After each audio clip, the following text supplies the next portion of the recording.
A policeman mocked and refused to help a boy suffering from an asthma attack, but not too long, karma came knocking.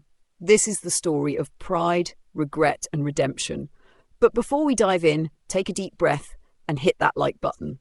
Subscribe if you're ready for a journey that might just change how you see the world. Officer Callum Vance, a name that echoed through the precinct with an almost legendary air, though not for reasons that commanded respect. In his mid-30s, tall and with a demeanour that screamed, "I don't care," Callum had earned a reputation as a cop who played by his own rules. Known for his sarcastic humour and relentless pursuit of justice, the kind only he defined, Vance wasn't a man who spent much time thinking about the feelings of others. His approach to life was blunt, straightforward, and utterly uncompromising. But here's the thing about Callum. He was respected. A skilled officer with a sharp mind, quick reflexes, and a knack for solving cases no one else could. But that respect came with a price. The price of empathy, of understanding, the price of humanity. Because while Callum was admired, he was rarely liked. His colleagues feared his biting sarcasm and lack of patience for weakness. To him, vulnerability was a flaw, a sign of failure. It wasn't enough to simply enforce the law. Callum believed in shaping people, bending them to his will, breaking them down and building them back up with discipline. To him, that was the path to strength. And anything less? Well, that was just a waste of time. Now, on a particularly humid afternoon, he was driving through the city on a routine patrol. The streets crowded with the chaos of rush hour. His eyes darted to the rearview mirror, catching a glimpse of something that would change everything. Just a block away, a young boy was on the ground. Rory Halston, just 12 years old, had been walking home from school, his backpack slung over one shoulder, his mind far away, lost in thoughts about his day. Quiet and intelligent, Rory had always been the type of boy who kept to himself, preferring books and sketches over loud games or crowded conversations. He wasn't exactly the popular kid, and that afternoon it seemed that a group of older boys had decided to make him their target. They were relentless, taunting him, calling him names, pushing him around. Rory, a boy with asthma, tried his best to stand his ground, his chest tightening, his breath growing more ragged with each passing moment. The more he tried to ignore them, the harder it became to breathe. "Pathetic," one of the older boys sneered, shoving him to the ground. "What, you gonna cry? Get up, you weakling!" Rory tried to push himself up, but the attack was too much. His inhaler, his only hope in these moments, was empty. He gasped for air, his heart pounding in panic, his world narrowing to the sound of his own desperate breaths. It felt like his chest was closing in on him.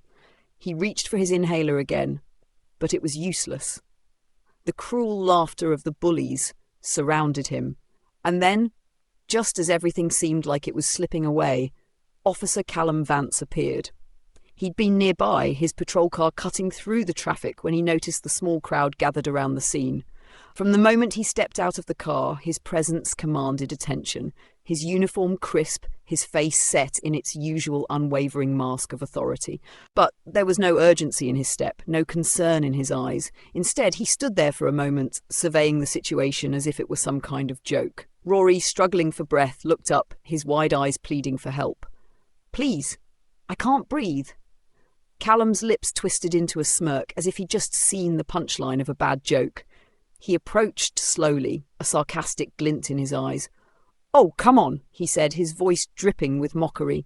"It's just asthma, kid. Toughen up. You're being dramatic. You don't need all this attention." The bystanders, shocked at his lack of concern, pleaded with him. "Officer? Help him! He's having an asthma attack!" But Callum just shrugged, brushing off their concern like it was an inconvenient fly buzzing around his ear. "Nah, he's fine. He just needs attention. You all need to stop coddling him." His voice rang with a certain coldness, dismissing the boy's distress as nothing more than a weakness, unworthy of sympathy. Rory's face twisted with a mixture of fear and frustration. He couldn't breathe, couldn't even gather his thoughts. And yet here was this man, mocking him, making him feel even smaller than the bullies had. That's when Dahlia Marnell stepped forward. A woman in her mid-40s, with kind eyes and a calm presence. She had been watching the scene unfold from a nearby cafe. Dahlia wasn't a police officer, wasn't trained in the way Callum was, but She had been a nurse long enough to know when someone was in real distress. Without hesitation, she pushed through the crowd, her voice steady but urgent. "Officer, you're wrong. This boy needs help, not ridicule." Callum looked at her with an irritated frown. "Who do you think you are, lady?" Dahlia didn't flinch. "I'm a nurse, and this boy is in danger. I'm calling an ambulance. If you won't help, at least step aside." Without a word, Dahlia knelt beside Rory, pulling him gently into her arms, trying to calm him as she dialed for medical assistance. It wasn't long before the paramedics arrived, and Rory was rushed to the hospital. But not before Callum took one last dismissive glance at the situation. He watched, arms crossed, as they helped the boy into the ambulance. For a moment he stood there, unmoved, untouched by the boy's fear or the silent judgment of the crowd. "Weak," Callum muttered under his breath as he turned back to his patrol car. He drove away, not once considering the consequences of his words or his actions. To him it was just another day on the job. Nothing more, nothing less. But life had a way of catching up with people, and for Callum Vance, the lesson would be much harder than he could have ever imagined. Rory spent the next several days in the hospital, physically recovering from the attack, but emotionally he was far from healed. His mother, Eleanor Halston, stayed by his side, her face drawn with worry, but her resolve unwavering. She had always been the rock in Rory's life, the one person who could ease his fears, but this time even she found herself at a loss. The boy who used to love running outside to play with his friends now barely looked up from his hospital bed, his small hands clutching the sheets as if they were his lifeline. Rory's breathing had stabilised, but his spirit, the bright, inquisitive spirit that had once loved to explore the world, was now shrouded in doubt. The bullying had left its marks, not just on his body, but deep within him. And the officer's cruelty, the mockery he had endured from someone who should have been his protector, was the wound that refused to heal. Rory's mother, Eleanor, wasn't one to let things slide. She'd worked tirelessly to provide for Rory, raising him on her own after her husband's untimely death. But this was something else. She couldn't let a grown man with power treat her son like that. So she did what any mother would do in her position. She filed a formal complaint. The paperwork was submitted with the same quiet determination that Eleanor had always used to overcome life's challenges. But the battle was far from over. Meanwhile, across town, Officer Callum Vance was busy going about his daily routine, completely unaware of the storm brewing just beneath the surface. To him, it was just another incident, just another kid looking for attention. He didn't think twice about what he'd said or done. After all, he was a cop. People respected him for his no-nonsense attitude, even if they didn't always like him. And if a kid couldn't handle a little tough love, well, that was his problem, wasn't it? That was Callum's mindset, anyway. As he swaggered into the precinct one morning, he couldn't help but boast to his colleagues about the incident. "You guys wouldn't believe it," he said, his tone dripping with pride. "Another kid with asthma who thinks the world should stop because he can't breathe.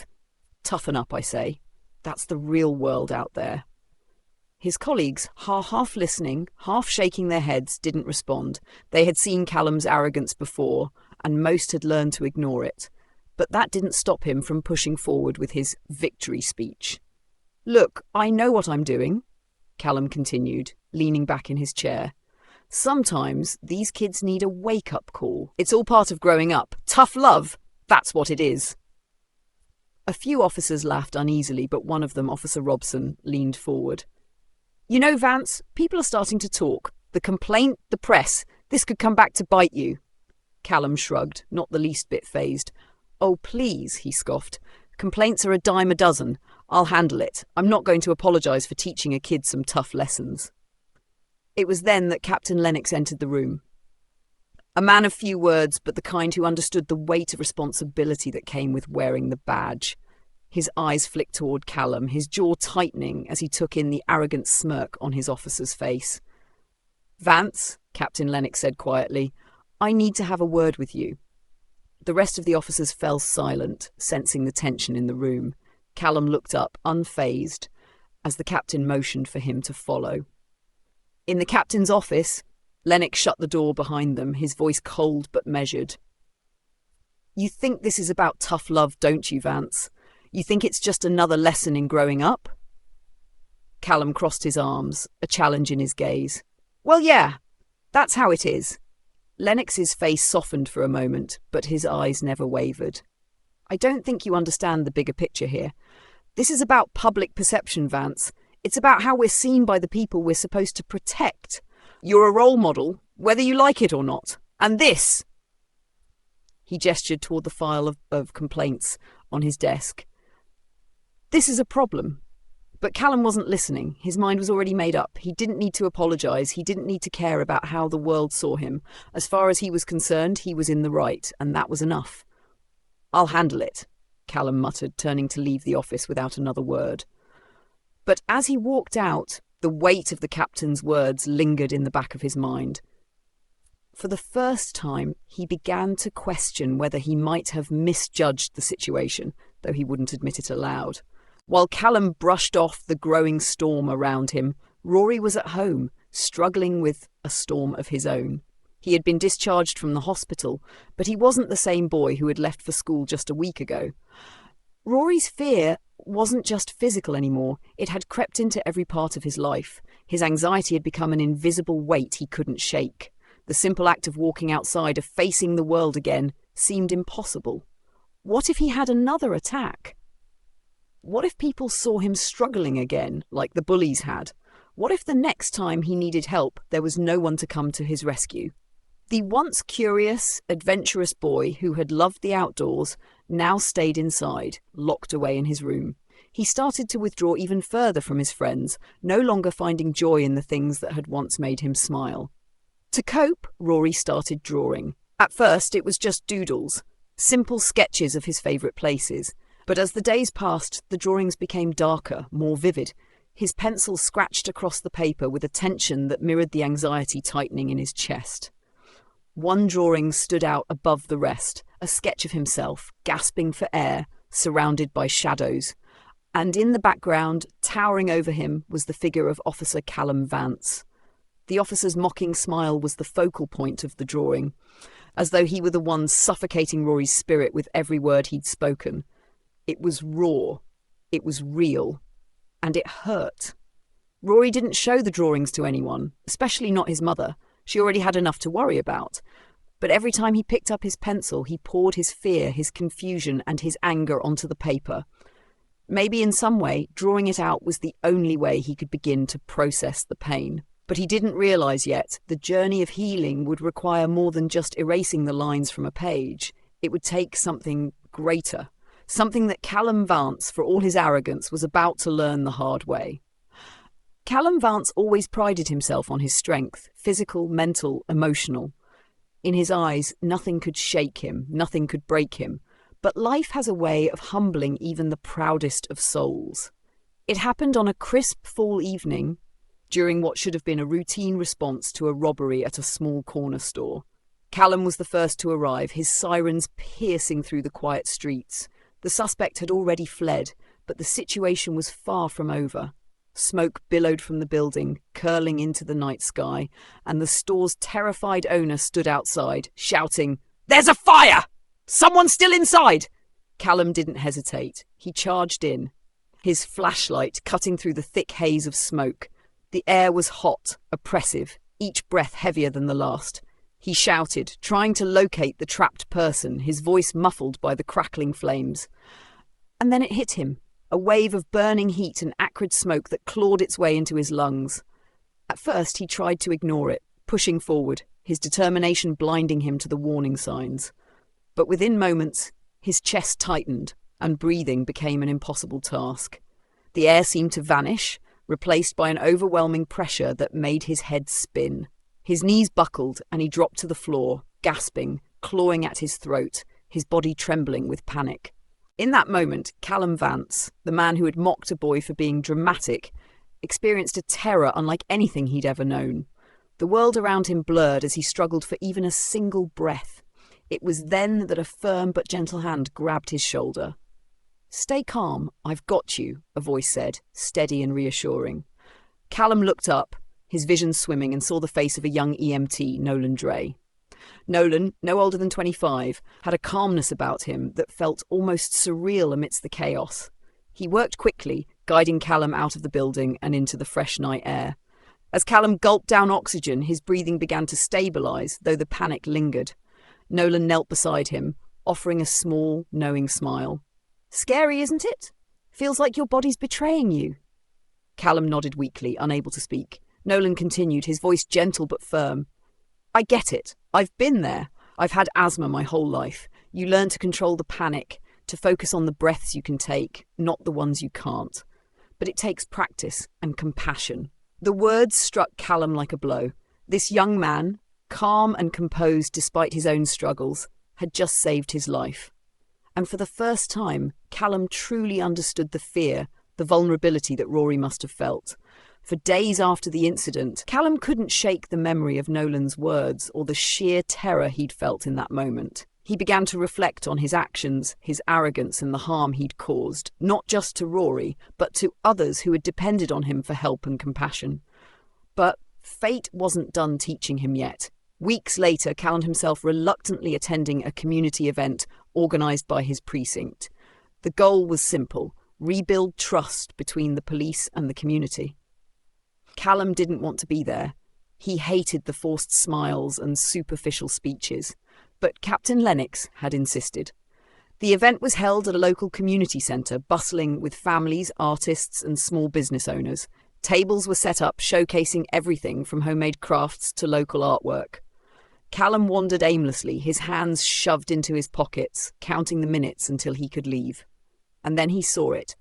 A table at the far end of the room, surrounded by a small crowd. On it were several pieces of artwork, each one vibrant and deeply personal. But one piece stood out, a hauntingly vivid sketch of a boy gasping for air, his face twisted in pain and fear. Behind him loomed a figure in a police uniform, his face contorted into a mocking smile. Callum's heart stopped. He didn't need to read the small plaque beneath the drawing to know who the boy was, or who the officer was meant to be. As he stood frozen, staring at the image, a quiet voice broke through his thoughts. "Do you like it?" Callum turned to see Rory standing beside him, clutching a sketchpad to his chest. The boy's eyes were wary but steady, a mixture of curiosity and defiance in his gaze. For a moment, Callum couldn't speak. He looked at the boy, at the drawing, and back again, the weight of his actions crashing down on him like a tidal wave. He began, his voice faltering. "I didn't realise." Rory tilted his head, his expression unreadable. "Realise what?" Callum swallowed hard, his throat dry. "How much I hurt you." The crowd around them began to notice the exchange, whispers spreading as people recognised the officer in the drawing. But Callum didn't care. For once, he wasn't thinking about his pride, his reputation, or what others thought of him. He was thinking about Rory, the boy he had failed, the boy whose trust he had shattered. "I'm sorry," Callum said finally, his voice barely above a whisper. "I was wrong, and I'm sorry." Rory studied him for a long moment before nodding slowly. "It's not about the apology," he said quietly. "It's about what you do next." The words lingered in the air, heavy with meaning. Callum nodded, realising that redemption wouldn't come from words alone. It would come from action. And so, for the first time in his life, Callum Vance began to understand what it meant to truly serve and protect, not with arrogance, but with humility and compassion. In the days following the community event, Callum Vance couldn't get Rory's words or his drawing out of his mind. Every line of that sketch seemed to echo his guilt, a mirror reflecting the harm he had caused. It wasn't just the boy he had mocked. It was the trust he had broken, the responsibility he had ignored. And for a man who had spent his life taking pride in his badge, the realisation cut deeper than any reprimand could. But guilt alone wasn't enough. Callum knew he had to make things right. One crisp morning, he found himself standing outside Rory's modest home. In his hand, he held a small inhaler, something he had picked up as a reminder of the boy's struggle and his own newfound understanding of what it meant to truly fight for air. He took a deep breath, his nerves rattling him in a way he hadn't felt in years. Then he knocked on the door. Eleanor Halston opened it, her face a mixture of surprise and guarded suspicion. "Officer Vance," she said, her tone neutral but firm. Callum removed his cap, holding it against his chest like a penitent soldier. Miss Holston, Eleanor, I came to apologise to you, to Rory. Eleanor didn't say anything for a moment, her sharp eyes assessing the man before her. Then she nodded and stepped aside, gesturing for him to come in. Rory was sitting at the kitchen table, sketching quietly when Callum entered. The boy looked up, his expression a mixture of curiosity and apprehension. Callum approached slowly, crouching down so he was eye level with the boy. "Rory," Callum began, his voice steady but heavy with emotion, "I came here because I need to tell you how sorry I am. What I said to you that day, it was cruel, thoughtless, and wrong. I didn't understand what you were going through, and I let my arrogance blind me to your pain. But I do now. I had my own moment of struggle recently, and for the first time I felt the fear that you must have felt. It was terrifying." Rory's eyes widened slightly, the tension in his small frame easing as he listened. "I didn't help you when you needed me," Callum continued. "I failed you. And I want you to know that I will never make that mistake again. I'm here to do better, not just for you, but for everyone who looks to people like me for protection and compassion." Callum's voice broke slightly as he added, "I hope you can find it in your heart to forgive me, but I understand if you can't." The room fell silent, the weight of Callum's words hanging in the air. Rory looked down at his sketchpad, his pencil trembling in his hand. His mother, standing behind him, placed a gentle hand on his shoulder. "Rory," Eleanor said softly, "forgiveness isn't about excusing what happened. It's about letting go of the anger that holds you back. Holding on to anger only stifles your own breath." Rory looked up at his mother, her words resonating with a wisdom beyond his years. Then he turned back to Callum. "I forgive you," he said quietly, his voice steady despite the tears welling in his eyes, "but only if you promise to help other kids like me." Callum nodded, his chest tightening. "Not from guilt this time, but from gratitude. I promise," he said, his voice firm. But from that day forward, Callum began a journey of redemption that would redefine not just his career, but his very purpose. He partnered with local charities to raise awareness about asthma, sharing his story at schools and community centres. He spoke openly about his mistakes, using his experience to educate others about the importance of compassion and understanding. More than that, Callum became a mentor to kids like Rory, volunteering at after-school programs and organising workshops on health and safety. He even worked with medical professionals to ensure officers in his precinct were better trained to handle medical emergencies like asthma attacks. Rory, inspired by Callum's transformation, began to heal as well. With his mother's encouragement, he started sharing his art with others, using his drawings to tell stories of resilience and hope. One of his sketches, a depiction of Callum helping a child with an inhaler, became the centrepiece of an asthma awareness campaign in their city. As months turned into years, Callum's efforts didn't go unnoticed. His peers, once sceptical of his change, began to respect the man he had become. The community, too, came to see him not as the brash officer who had once mocked a boy, but as a leader who had learned from his mistakes and grown stronger because of them. And through it all, Callum never forgot the lesson Rory had taught him. Every breath matters, every act of kindness counts, and it's never too late to make things right. As the years passed, Callum and Rory stood side by side at community events, working together to raise awareness about asthma and the importance of compassion. The once proud, arrogant officer was now a humble advocate, and the quiet boy who had been hurt by Callum's mockery was now the symbol of healing and strength. In the heart of the city, Callum and Rory handed out flyers for an asthma awareness campaign. The sun was setting, casting a warm golden light over them as they smiled, talking to passers-by and answering questions. Rory's art had inspired countless others, and Callum's newfound humility had earned him the respect of the community. They didn't just spread information, they spread hope. Their partnership had become a testament to the power of forgiveness, growth, and second chances. Together, they had turned pain into purpose, finding not only their voices, but their hearts. Every story has a lesson. Sometimes it takes losing your breath to find your heart. If this story moved you, don't forget to like, share, and subscribe for more incredible journeys of change and redemption, because in every heart, there's a story waiting to be told.